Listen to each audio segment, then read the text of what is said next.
OCI, Orange County Inspections, is very glad to be offering the QC QA Professional Seminar, segment number 2. We will review the topics that are covered in this segment. Shielded metal arc welding. This is the most used welding process within the industry. From your local welding booths to major projects, this process has become the most popular. Flux core arc welding. This is truly a remarkable welding process that has single-handedly changed the speed of the welding industry. The headlining feature is the continuous feeding of a flux core electrode. Stud arc welding.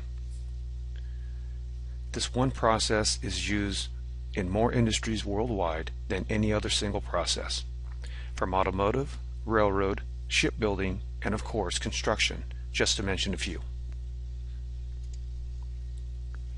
Air carbon arc welding. This process was founded in 1948 and has developed into the most popular, important tool used by the weld industry to prepare base metal. Shielded metal arc welding. This process uses an arc between a covered electrode and weld pool to accomplish the fusion of base metal. The welder must steadily feed the covered electrode into the weld pool that creates the weld bead. The covering on the electrode, when melted, evolves into gases that shield the weld pool. Once allowed to cool, the removal of the gases, slag, will expose the finished weld bead. The one disadvantage of this process is the continuous feeding of the electrodes. We will take a better look at this process now. SMAW, or shielded metal arc welding, is also known as stick welding because of the use of electrode rods. Power sources. There are two types of power sources used for shielded metal arc welding.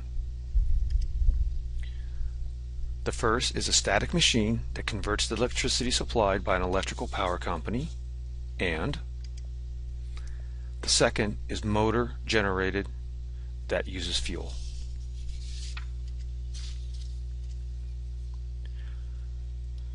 We continue with the shielded metal arc welding process by looking at the electrical currents needed.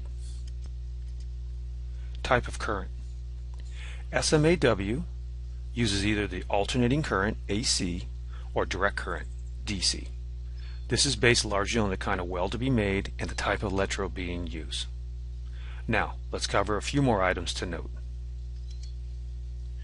Change AC to DC current by the use of a transformer rectifier. DC constant current are the amps. The arc gap controls the volts.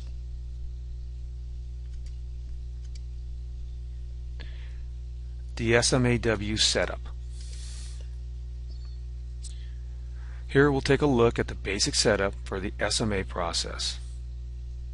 Starting from right to left in this diagram, you view the power source. It can be either AC or DC. Then notice the two welding leads, one for the stinger and one for the ground clamp. The stinger holds the electrode, and as long as the electrode doesn't touch the workpiece, there will be no arc flash.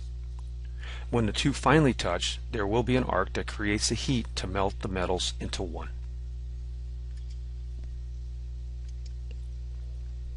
We move into SMAW current polarities, and I have a question for you. If the ground clamp is negative and the stinger is positive, what is reverse polarity?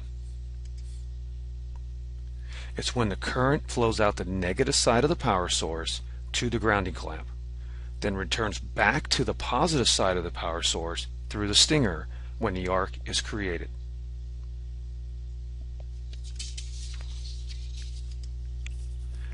Okay then, what is straight polarity?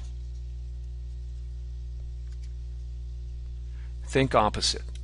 Stinger is negative and ground is positive, with the current flowing from the power source to the stinger back to the power source through the ground clamp.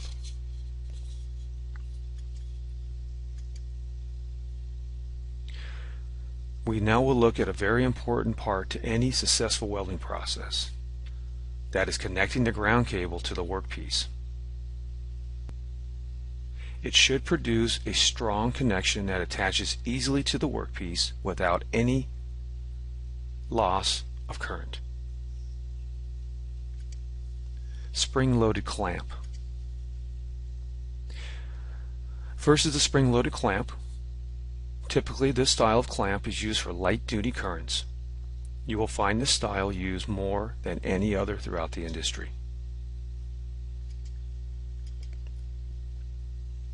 Now for higher currents, the screw clamp is usually used, which provides a good connection without overheating the clamp.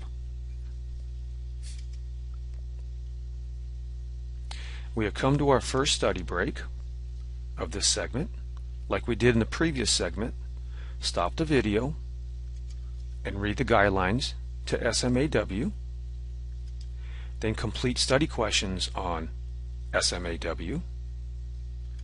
Again, if any questions arise, just email us at orangecountyyinspections@yahoo.com. Once finished, resume the video. Flux core arc welding. We now take a look at the welding process that has changed the speed in which the welding industry does production welding from either the shop or out in the field since the early 1920s. The process is very similar to SMAW's process with a few basic changes. One is the electrode, which has its chemical makeup on the inside and is fed into a weld pool continuously. Plus, the option to run a bare wire electrode with external gases for shielding purposes is also available. Let's review the process better. FCAW is the industry standard abbreviation for the process, or the industry slang name is wire.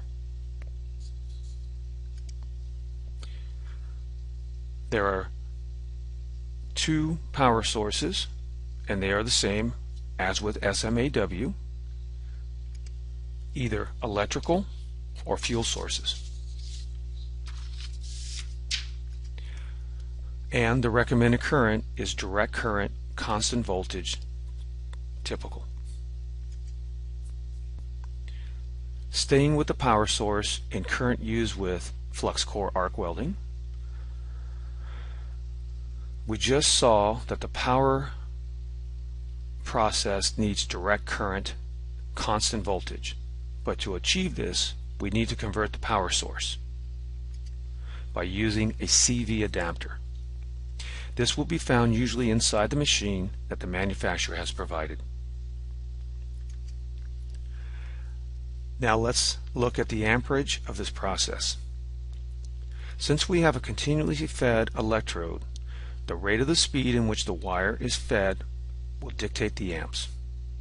So as the feed rate increases, so are the amps, and the opposite happens when decreased. Here we will see the close relationship between arc voltage and arc length. The appearance, soundness, and properties of the welds using flux core arc welding can be affected by the arc voltage. Too high a voltage usually means too long of an arc, which can result in excessive splatter and wider shaped beads, where too low a voltage is a short arc, which will result in a narrow convex bead and reduced penetration.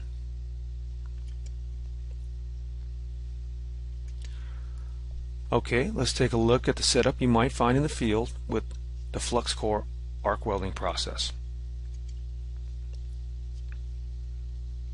Starting with the power source, if you look in the background of the picture, you will see the silver portable welding machines down on the ground. Following what you have covered earlier, these are producing direct current, constant voltage. In those welding machines are the CV adapters required for constant voltage. The manufacturer has placed them in the machine during the assembly process in the factory. Now the power cables or leads are bringing power up to the flux core arc welding machine, the black box, that is to the right of our welder. On the face of the flux core box is a knob that controls the speed in which the wire is fed through the welding lead, out the gun in his hand that creates the arc and weld bead. Here's a view of the flux core arc welding machine showing the inner workings. By unclamping the door, it will reveal the wheel of electrode on the right side. Then notice the power source cable connected to the bottom left side. This is important when testing with the amp voltage meter. Then on the outside left of the box is the welding lead connection.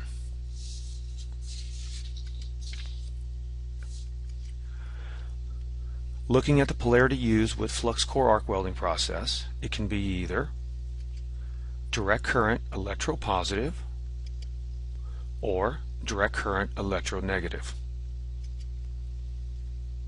Now we look at the electrode extension. What is electrode extension? To keep it simple, it's the unmelted electrode that extends beyond the contact tube of the gun handle. Depending on the electrode manufacturer requirements, the extension could vary from a ½ inch up to 3 1/4 inches long. The thing to remember is that as the extension increases, the voltage decreases, which creates less penetrating for the joining the base metals, and the opposite happens when the extension is decreased. We now see the difference between the travel speed and the wire speed of flux core arc welding process. Travel speed is the rate in which the gun nozzle is moved along the weld joint, and the wire speed is the rate in which the electrode is fed out the gun nozzle, also known as feed rate. We have come to our second study break, and like before, just pause the video and read the welding guide for inner shield. Complete the flux core arc welding study questions, and if any questions arise, just email us at orangecountyinspections@yahoo.com. When finished with the study material, resume the video. Stud arc welding. Stud arc welding is widely recognized by the metalworking industries as an essential tool for many challenging joining operations. The process is used without an electrode and external gas or flux.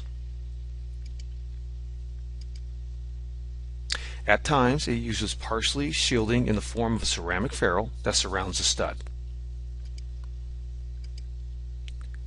Then pressure is applied using a special design gun that when sufficient heat is reached at the workpiece, it creates an arc flash of welding. We now take a look at the power source required with stud arc welding process. It will use direct current, and the welding machine is typically like this.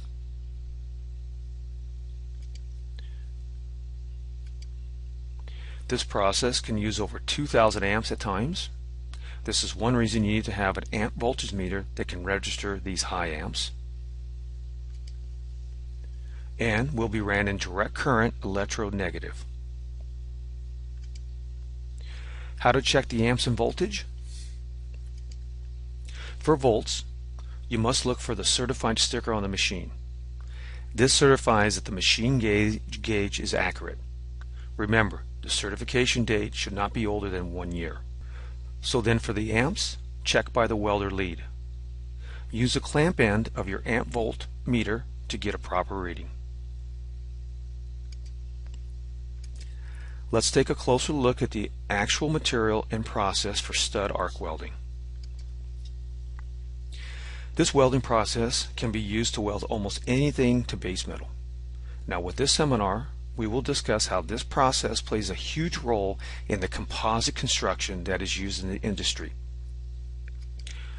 First, composite construction means the entire components needed to build a seismic structure: concrete, steel, wood, etc.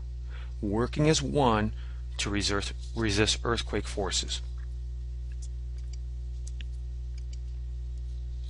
So, with the stud arc welding process, the headed studs are usually required to be type B, and ceramic ferrules are used.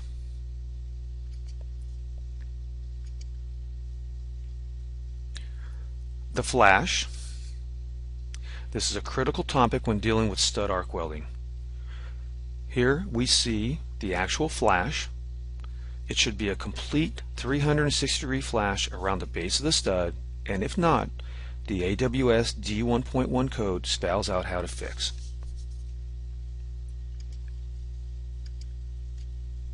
Here we take a unique view of the steps that happen during the stud arc welding process.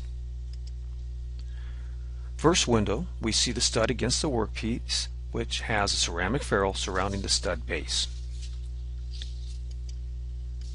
We move to the second window, where we see when the trigger on the gun is pulled, this causes the stud to rise, which causes an arc to be created.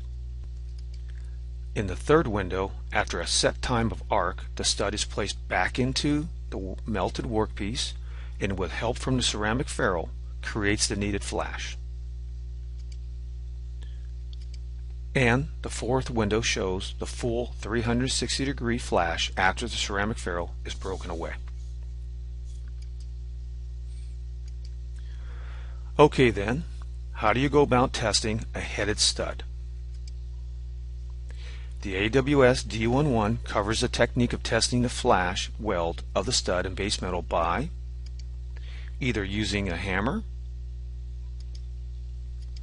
or a pipe to bend the stud to the required test degree.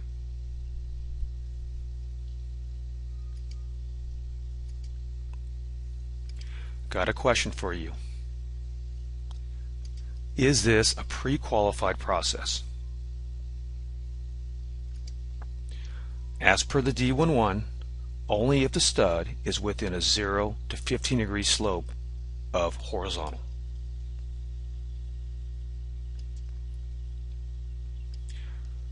We have reached the third study break, and as we have done in the past, first is to pause the video. The second thing is to read the arc stud welding fundamentals, and lastly, complete the stud welding questions. As always, if any questions arise, just email us at orangecountyinspections@yahoo.com. When finished, resume video. We now will look at this process used for preparation and removing base metal in industries from metal fabrication to mining since 1948. The basic principle with air carbon arc gouging is to remove the molten metal with a jet of compressed air. Starting with the power source, most standard welding power sources can be used for this process, and it will need direct and constant current, is ran with direct current electropositive. Some type of air supply is needed, and this process typically uses a copper-coated electrode.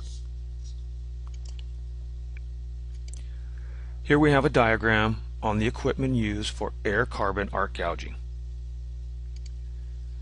In the first window, we see the power source and the welding leads coming from the machine to the workpiece and stinger. If you look at the stinger, you will see another cable coming in from the top, and this is the air hose. Now, in the second window, this is a closer look at the stinger. The cables coming in from the right side is both the power lead and air hose. As you move to the left of the stinger, you see the valve that controls the air pressure and lever to release the electrode.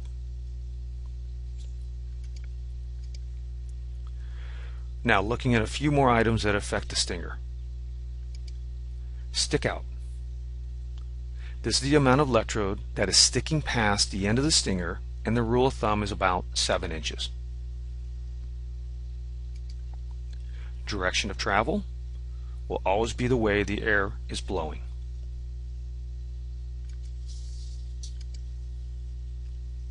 Here are some items that affect the groove that the process creates in the base metal. The depth of any groove will equal the travel speed by the operator. The width of any groove will equal the diameter of the electrode. And rule of thumb is that the width of the groove is usually 1/8 inch larger than the electrode diameter. We have reached our last study section for this segment. Once again, pause the video, read Fabricators and Erectors Guide to Welding Steel Construction, complete study questions for arc carbon air gouging. Got questions? Just email us at orangecountyinspections@yahoo.com. Once done, resume video. Well, we have come to the end of this segment, and we hope this has either refreshed the basic welding fundamentals for you or have taught you a few things. We covered the basic equipment and setup, then the proper power sources and polarities, and finally the key points for successful welding of base metals using shielded metal arc welding, flux core arc welding, stud arc welding, and arc carbon air gouging processes. Please move to segment number 3.